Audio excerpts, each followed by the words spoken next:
नमस्कार दोस्तों, आप देख रहे हैं क्रीज क्रेज। मेरे साथ देवेश पांडे जी हैं। एशिया कप के बारे में आपको ताज़ा अपडेट तो पता ही होगा कि पाकिस्तान फाइनली पहली बार फाइनल में भारत के साथ भिड़ने वाला है। जब से एशिया कप शुरू हुआ है तब से ये पहली बार होगा जब फाइनल में पाकिस्तान और भारत भिड़ेंगे। लेकिन आज जो डिस्कशन है वो इसके बारे में नहीं है। आज डिस्कशन जो इस सीरीज की शुरुआत में जो कंट्रोवर्सी हुई उसको लेकर के, जिस पाकिस्तान पर आईसीसी को एक्शन लेना चाहिए था, तगड़ा एक्शन लेना चाहिए था, वो आईसीसी कैसे पाकिस्तान परस्त निकला, आज हम उस पर बातचीत करेंगे। आईसीसी की पोल खोलने की बात करेंगे कि किस तरीके से आईसीसी जो है एक्सपोज हुआ है। वो पाकिस्तान जिसने ग्राउंड से टेररिस्ट जैसी हरकतें की, गोली मारने जैसे इशारे किए, राफेल वाले गंदे और भद्दे इशारे किए, क्रिकेट को पॉलिटिक्स का अड्डा बना दिया, उस पाकिस्तान पर एक्शन लेने की बजाय आईसीसी आखिर जो है वो इंडियन कैप्टन को क्यों पेशी के लिए बुला रहा है। आज इसी पर चर्चा करेंगे और इसका अंत क्या होगा, क्या एक्शन होगा भारत पर, क्या एक्शन होगा पाकिस्तान पर, उसको समझने की कोशिश करेंगे। देवेश भाई बहुत बहुत स्वागत है। धन्यवाद शाम। क्या चल रहा है, क्योंकि ऐसी तो मतलब एक्सपेक्टेशन तो ये नहीं थी किसी को भी जो आईसीसी कर रहा है। देखिए, उस मैच में एंडी पाइक्रॉफ्ट के साथ साथ सेकंड मैच रेफरी भी थे। हम ग्रुप स्टेज की मैच की बात कर रहे हैं जो पहला मैच हुआ था 14 सितंबर को इंडिया और पाकिस्तान के बीच में। एंडी पाइक्रॉफ्ट के साथ दूसरे मैच रेफरी थे रिची रिचर्डसन। वो मैच हुआ। आप सब जानते हैं कि हाथ नहीं मिलाने से जो है पाकिस्तान बौखलाया, तो वही था। ठीक बात है। भारतीय टीम ने उस तरह का उनसे जो अपेक्षा कर रहे थे उस तरह का रिस्पांस नहीं किया।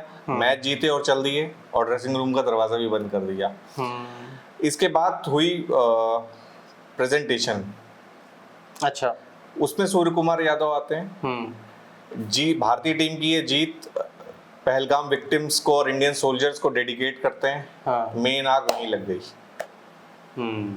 इसकी कंप्लेन लेके एसीसी के ऑफिस, मतलब भारत की जो टीम है, जो इंडियन क्रिकेट टीम है, उसने जो इंडियन सोल्जर्स को डेडिकेट की वो जीत, बिल्कुल यहीं से ये सब बिलबिला उठे। बिल्कुल हाथ नहीं मिलाया, इन्होंने अपनी ग्राउंड पे बेइज्जती समझी। उसके बाद सूर्य कुमार यादव ने प्रेजेंटेशन में ये सारी चीजें कहीं। हाँ। जो पाकिस्तान को बहुत बुरी लगी, मतलब चुभ गई। मेन यही उनका दर्द है। इसकी कंप्लेन लेके वो पहले एसीसी के पास गए, वहां से ठीक से सुनवाई नहीं हुई, तो फिर आईसीसी का दरवाजा उन्होंने खटखटाया और आईसीसी पे जबरदस्त प्रेशर बनाया कि आप इस मुद्दे को सुलझाइए और ये किस तरह के चीजें हैं। तो इसी को लेके जो उस दिन मैच रेफरी थे रिची रिचर्डसन, उन्होंने कल सूर्य कुमार यादव को तलब किया। क्या ये क्रिकेट के जो रूल्स हैं, जो नियम कायदे हैं, अपने देश के जवानों को, अपनी देश की सेना को उस जीत को समर्पित करना, उसको क्रेडिट देना, क्या ये क्रिकेट के किसी भी कानून का उल्लंघन है? देखिए, ऐसा कोई उल्लंघन नहीं है और ये कोई पहली बार चीज नहीं हुई है। हाँ। ये पहले भी होती हुई आई है। मैं 2007 के वर्ल्ड कप की अगर बात करूं, T20 वर्ल्ड कप के, तो शोएब मलिक हारे थे तो उन्होंने कहा था ये सारे मुसलमानों की हार है। मतलब पाकिस्तान की तो हार है। पाकिस्तान हारा, ये अपने आप को मुसलमानों का अब्बा समझते हैं। हाँ, दुनिया के मुसलमानों, हाँ, दुनिया के मुसलमानों का अब्बा बनाते। उन्होंने तब वहां उसको कोर्ट किया था, नहीं करना चाहिए था। उन पे भी एक्शन लेते या एक गाइडलाइन जारी कर देते कि भाई आप इस तरह की चीजें नहीं करेंगे। बहरहाल सूर्य कुमार यादव को जो है इसी मामले पे तलब किया गया और उनको बोला गया कि आपने एक मंच का इस्तेमाल करके पॉलिटिकल चीजों को क्रिकेट के साथ इन्वॉल्व करने की कोशिश करी है, जिसका जो है आईसीसी और मैच रेफरी आपको दोषी मानते हैं। इस चीज को लेके सूर्य कुमार यादव को बुलाया गया था। अच्छा, दोषी मानते हैं, ऐसा माना गया, ऐसा आईसीसी ने कहा कि आप दोषी हैं। बिल्कुल मानते हैं। तो अब क्या होगा सूर्य कुमार यादव के साथ? दो चीजें हैं। देखिए, या तो वार्निंग देके छोड़ दिया जाएगा, ठीक है, या 15% जो है उनकी मैच फी डिडक्ट की जाएगी और डीमेरिट पॉइंट जो है आएंगे। अच्छा, इनके खाते में, जहां तक लगता है। कुछ लोग बात कर रहे हैं कि एक मैच का बैन लगना चाहिए। हाँ। खासकर पाकिस्तान की तरफ के। हाँ। जो मुझे नहीं लगता कि इतना बड़ा एक्शन लिया जाएगा, वार्निंग दे के छोड़ दिया जाएगा। बहुत ज्यादा होगा तो सूर्य कुमार यादव पे एक मैच का बैन लग जाए या 15% फीस कट जाए, तो ये जो आतंकियों वाली हरकत ये लोग कर रहे थे, वो जो शाहिद अफरीदी का जो दामाद है, क्या नाम है उसका, शाहीन शाह अफरीदी, अगर वो इस तरीके की हरकतें कर रहा था तो उस पर क्या होना चाहिए? देखिए वही, अब हम आते हैं ग्रुप स्टेज का जो मैच हो गया, ये तो उसके लिए सूर्य कुमार यादव बुला लिए गए। हाँ। अब जो सुपर 4 में मैच हुआ 21 तारीख को लेके, उसमें जो इन्होंने हरकत करी जिसकी आप बात कर रहे हैं, आतंकियों वाली गन सेलिब्रेशन, और वो राफेल वाला हारिस रऊफ कर रहे थे, उसको लेके भारतीय क्रिकेट कंट्रोल बोर्ड बीसीसीआई ने भी आईसीसी से कंप्लेन करी कि भाई अब तुम कर सकते हो तो हम भी करेंगे। तो बीसीसीआई ने भी कंप्लेन डाली।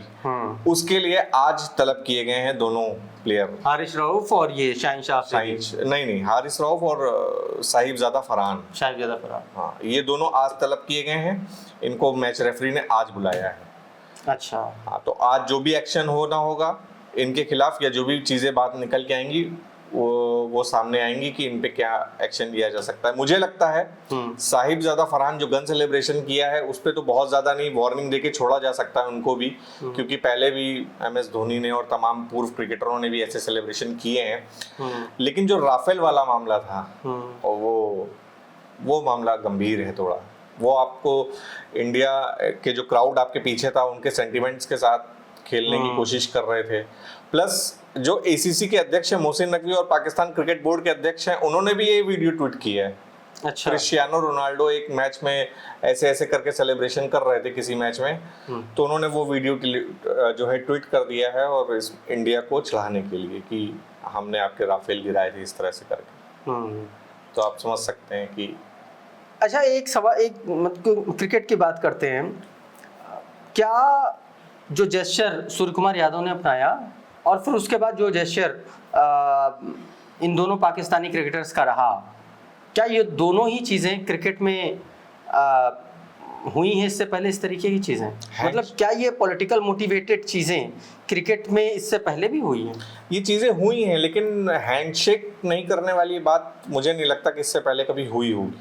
और ये शुरुआत इंडिया की तरफ से हुई? ये शुरुआत इंडिया की तरफ से हुई।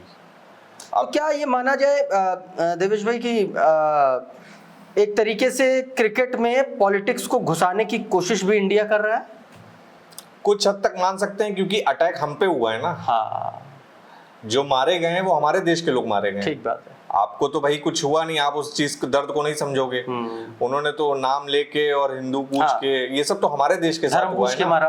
तो हम क्या इतना भी नहीं कर सकते आपको सर? हम क्यों आपसे हाथ मिलाएंगे भाई? क्यों मिलाएंगे? हम आप खेलेंगे, खेलो, अपने घर जाओ, खेलेंगे, आपको हराएंगे। हाथ मिलाने की बात कहाँ से आती है? आप क्रिकेट खेलो, घर जाओ। बिल्कुल, आप उस अटैक को कंडेम करिए ना। आपका पॉलिटिकल जो है, जो भी नेतृत्व है ना, उन्होंने इसको, इस चीज अटैक को कंडेम किया था। इनकी दरअसल औकात ही नहीं है। अभी चूंकि क्रिकेट से अलग की थोड़ी बात है, मैं एक बात बताना चाहता हूँ। अभी जो पाकिस्तान की और सऊदी अरब की जो डील हुई है ना, उसमें पता पाकिस्तान ने क्या किया? पाकिस्तान ने एक तरीके से अपनी सेना सऊदी अरब के पास गिरवी रख दी है। ये हालत है पाकिस्तान की कि हम अपनी सेना आपको दे रहे हैं, आप हमको पैसा दो ताकि हम अपनी आवाम को जिंदा रख सकें। ये स्थितियां हैं इस पाकिस्तान की।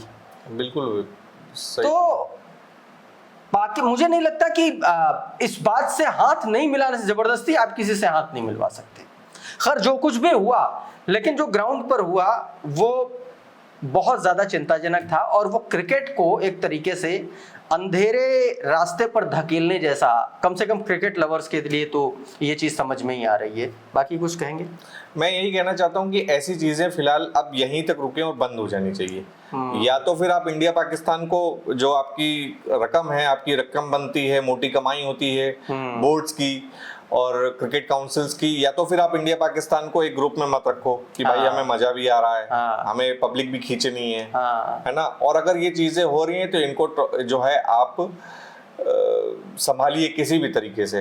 अब आप आकर सूर्य कुमार, क्रिकेट का नुकसान मत करिएगा, बस वही चीज है। क्रिकेट का नुकसान नहीं होना चाहिए। आप ठीक है, आप आतंक के अड्डे चलाते हैं और आप आतंक के अड्डों पर भारत आप ऐसे एयर स्ट्राइक करता रहेगा, उसमें छोड़ने वाली बात कहीं से नहीं है। लेकिन क्रिकेट को अगर आप आतंकियों की जैसी हरकत आप ग्राउंड पर करेंगे तो वो बर्दाश्त नाकाबिले बर्दाश्त होगा। मैच खेलिए, मैच जीतिए, मैच खेलिए। आप बल्ले को AK-47 बना के घूम रहे हैं तो आप दरअसल अपनी